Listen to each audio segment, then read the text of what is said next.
கள்ளக்குறிச்சி சாராய உயிரிழப்புகள் குறித்து உயர்நீதிமன்றம் இன்று தீர்ப்பு வழங்கியிருக்கிறது. இந்த வழக்கினுடைய விசாரணையை சிபிஐக்கு மாற்றி தீர்ப்பளித்திருக்கிறது உயர்நீதிமன்றம். இந்த தீர்ப்பினை நாங்கள் வரவேற்கிறோம். ஏனென்றால் தமிழகத்தில் இருக்கக்கூடிய பல்வேறு அரசியல் கட்சிகள் இந்த மனுவினை தாக்கல் செய்திருக்கிறார்கள்.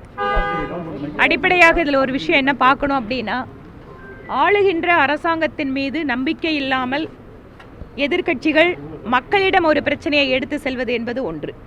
இரண்டாவது, அரசியல் கட்சிகள் உயர்நீதிமன்றத்தை நாடி இன்று ஒரு தீர்ப்பை பெற்றிருக்கிறார்கள் என்றால் எந்த அளவிற்கு மாநிலத்திலே இம்மாதிரியான சட்டம் ஒழுங்காகட்டும் அல்லது உயிரிழப்புகள், குறிப்பாக கள்ள சாராய சாவுகள் என்பது குறித்து மாநில அரசு எந்த அளவுக்கு அதில் கவனம் கொண்டிருக்கிறது என்பதெல்லாம் இந்த தீர்ப்பின் வாயிலாக இப்போது தெரிகிறது.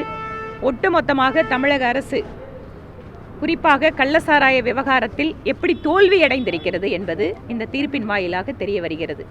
இதை மாநில அரசு ஒரு பாடமாக எடுத்துக்கொள்ள வேண்டும். இது மாநில அரசினுடைய மிகப்பெரிய தோல்வி. இதை தமிழகத்து மக்களிடம் ஒரு எதிர்க்கட்சி என்கின்ற வகையிலே அரசியல் கட்சியாக நாங்கள் இதை எடுத்துச் செல்வோம். நிச்சயமா எதிர்பார்க்கிறோங்க. ஏனென்றால் இந்த கள்ளசாராய விபத்து நடைபெற்ற போதே, விபத்தும் இல்லை, இது கிட்டத்தட்ட சொல்ல வேண்டும் என்றால் இது மாநில அரசு ஒரு புறம் டாஸ்மாக் கடைகளை திறந்து வைத்துவிட்டு இன்னொரு பக்கம் இம்மாதிரி ஆளுகின்ற அரசாங்கத்தின் ஆதரவில்லாமல் இவ்வளவு பெரிய ஒரு உயிரிழப்புகள் நடப்பதற்கான வாய்ப்புகளே இல்லை. ஆளும் கட்சியினுடைய ஆதரவின் காரணமாக பதுங்கி இருக்கக்கூடிய அல்லது காவல்துறை கண்டுகொள்ளாமல் இருக்கக்கூடிய நபர்கள் எல்லாம் இந்த சிபிஐ விசாரணை வழியாக வெளியே வருவதற்கான வாய்ப்பு இந்த தீர்ப்பின் வழியாக கிடைத்திருப்பது எங்களுக்கு சந்தோஷம். ஒரு ஹைகோர்ட்ல ஒரு ரிட்டு போட்டாச்சுன்னு சொன்னால் அதனோட பீரியடில் தாங்க அது வரும்.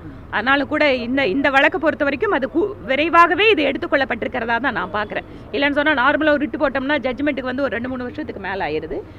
இந்த விஷயத்தில் பரவாயில்ல, கோர்ட்டு சீக்கிரமாகவும் ஆளுங்கட்சி அரசியல் தலையீடு இருக்கலாம்னு சொல்றீங்க. இப்போ சிட்டிங் எம்எல்ஏகளுக்கு கள்ளக்குறிச்சி மாவட்டங்களில் பிரச்சனைகள் வர்றதுக்கு வாய்ப்புகள் இருக்கா? நான் இந்த வாய்ப்புகள் எப்படி இருக்குது என்னங்கிறதுக்கு நான் ஜோசியை சொல்கிறதுக்கு நான் இல்லை. ஆனால் சிபிஐ விசாரிக்கின்ற பொழுது உண்மை தெரிய வரும் என்கின்ற நம்பிக்கை எங்களுக்கு இருக்கிறது. சிபிசிஐடி சிறப்பாக செயல்படுதுன்னு முதலமைச்சர் தெரிவித்தார். சிபிசிஐடி சிறப்பாக செயல்பட்டிருந்தா அந்த ரிப்போர்ட்டை, மாநில அரசோட ஆர்கியூமெண்ட்டை ஹைகோர்ட் இன்னைக்கு ஒத்துருக்கணுமே. ஏன் ஹைகோர்ட் ஒத்துக்கல?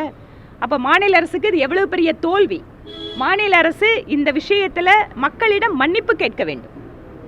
இதுதான் இந்த தீர்ப்பு சொல்லுகின்ற தகவல். நன்றிங்க. தலைமையில் ஒரு கமிட்டி அமைச்சாங்க. சிபிஐக்கு முதல்ல அவங்க ஒத்துழைப்பு கொடுக்கணும்.